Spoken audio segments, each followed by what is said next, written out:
Good. Welcome to the next session on IPCP, our coaching pathway. The next one is running now in February 27 next year. These videos to support you in understanding why you should be joining that. So this evening or last night, Jay ran a session and we ran into the coach's cognitive biases. So we're going to explore slightly that with the Headley and see how that is valuable and necessary for you to be across. Any questions that you have about the coaching pathway, when this video gets posted, put them in the comments and then Jay or I will respond directly to you. So Jay, cognitive biases from the coach perspective, what are you discovering? Not so much what I'm discovering. I've known that the coach needs to do the work to get their stuff out the way. Otherwise, that's going to get projected upon the client. What the cohort is really starting to realize is how prevalent that is without the work. It's a bit like trying to understand a book by reading the first chapter. You can't understand the whole book. You can't go deeply into it. So a lot of coaches think they know themselves.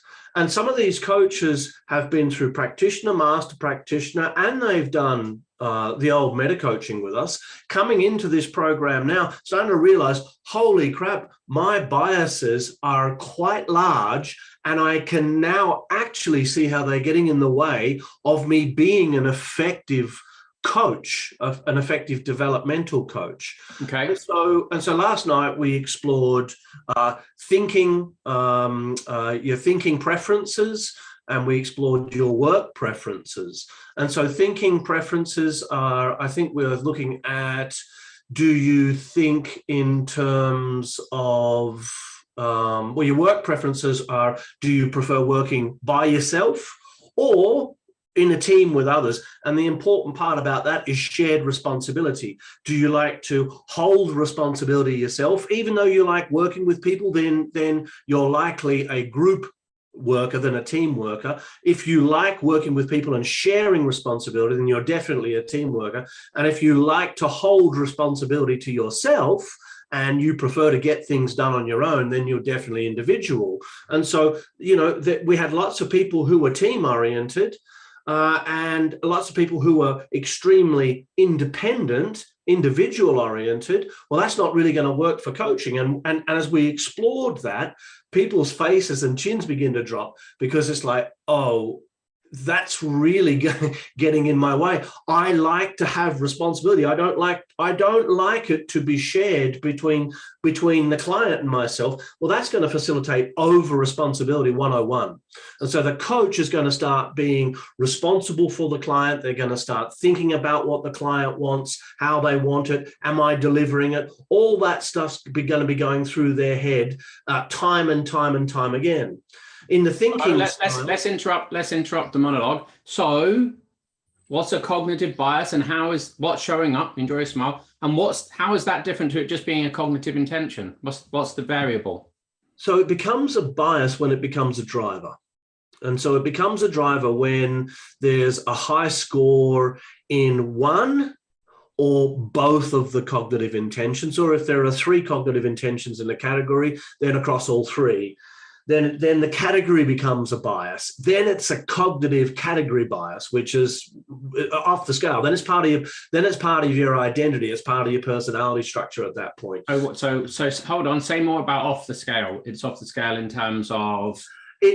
So an example in perspectives. One person in the group had 90% first person, 95% second person, 100% third person. Right. That means that perspectives are now part of their identity. I said, tell me about how perspectives are part of your identity. She said, all I talk about is perspectives. I live, I dream, I think about perspectives. I'm constantly correcting people's language.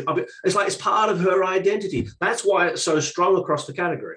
So the whole category becomes a driver. How does that play out as a bias for that student particularly, without going into who that was? because they'll be constantly just coming back to perspectives. They won't be referencing anything else other than perspectives. They won't be referencing cognitive biases. They won't be referencing beliefs. They won't be referencing values. They'll just go, this is a perspective problem, because that's all there is. It's like tunnel vision. And so suddenly, well, that's your perspective, in his or her relationships, primary relationships. Well, that's your perspective, sweetheart. It's not my perspective. Can you hear how subjective that is? They're getting into arguments over whose perspective it is, because it's part of the identity structure now. Yeah. And so the bias is what, though? The bias is a category bias. Right. Yeah. Whereas if a person had a bias for second person perspective, and their score in second person perspective was 60%, and their score in first and third person perspective, let's say, was 25-30%, then second person perspective becomes a driver. Therefore referencing what you think other people are thinking and referencing what you think other people are feeling becomes a driver bias for you. Sure. Good. Okay. And what to do, and how is the course helping with that for the student? As we go deeply into each of the biases, the students are seeing not only how the bias runs for them, but we're having individual and collective coaching conversations where everybody's invited into the process. So I'll coach somebody to their bias by asking, what's the positive intention of the bias? How does it serve you? How does it not serve you? Really simple questions. As you sit back, do you have permission to be able to expand your thinking to include the other perspectives, to include the other views within that category? Stuff like that. But then we'll slow it down. And we'll go, what question would you ask here across the cohort? If you were this person, what's coming up for you? Who else has this bias? Right, what's coming up for you as I'm asking Bob these questions? What's coming up for you? What's coming up for you? What's coming up for you? What's coming up for you?